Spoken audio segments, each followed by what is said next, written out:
My name is Sunil Gulati and I teach economics at Columbia.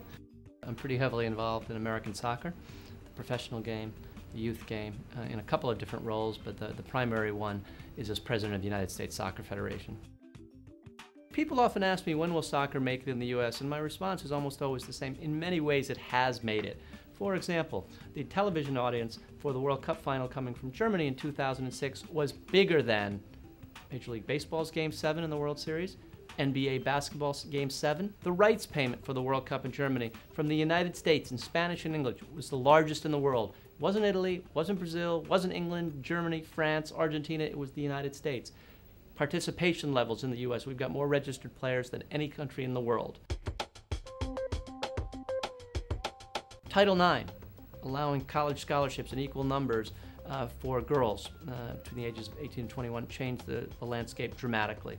We've put a lot of money and emphasis into women's sports, and we've had some phenomenal athletes. What really was the game changer, perhaps, 1999, when our women's team won the World Cup on American soil, in front of 90,000 people and a live television audience that was far beyond anything we'd seen before.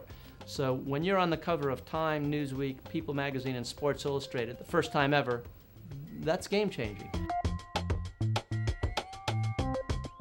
Lots of immigrants play the game, but so do lots of Americans. We get huge numbers of fans at our games of the national team and of Major League Soccer that are immigrants. That's a good thing. Where maybe it's not quite such a good thing for on a particular day is when the U.S. team is playing against Mexico and we're outnumbered by Mexican fans. If we can become their second team, that's okay as consumers. As participants, we'd love them to be eligible to play for our national team, to play in our league.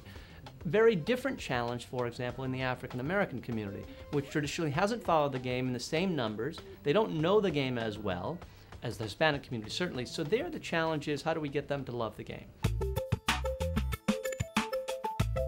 Americans love statistics, individual contributions, Moneyball approach to measurement, if you will. A couple of things. One is soccer is very much a team game, and with the exception of a few basic statistics for a goalkeeper, for a goal scorer, it traditionally hasn't been an area where there's lots of statistics. That's changed. What's changed? Technology has changed that. So now you can film a game, computer programs, break it down, how much distance players are covering in a given game, to their accuracy of passes, to the length of passes. So there's more statistics that are coming into play.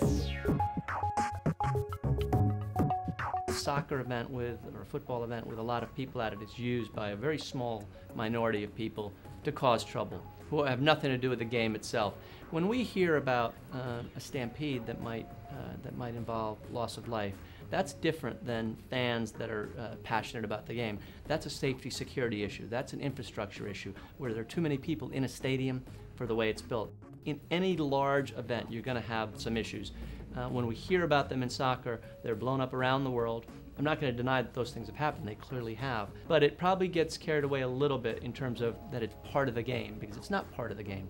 Unlike American sports, in European soccer and South America, a large number of away fans participate in games.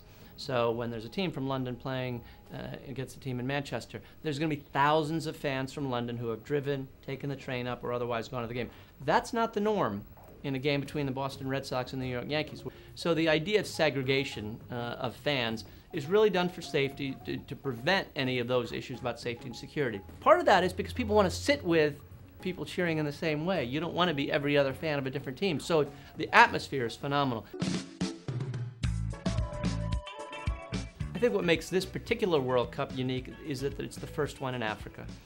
The Olympics have never been held in Africa, and so it's going to pose some challenges and some great reward and opportunities for South Africa. Obviously, income levels in South Africa and Africa generally are very different than they are in the U.S. So the ability of the African consumer to participate in the World Cup, whether it's buying tickets, buying merchandise, is a little bit different.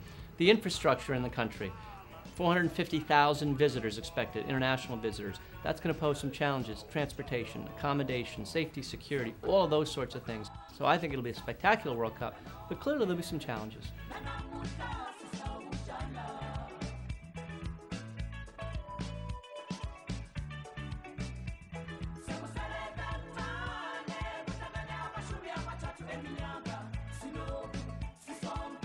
Você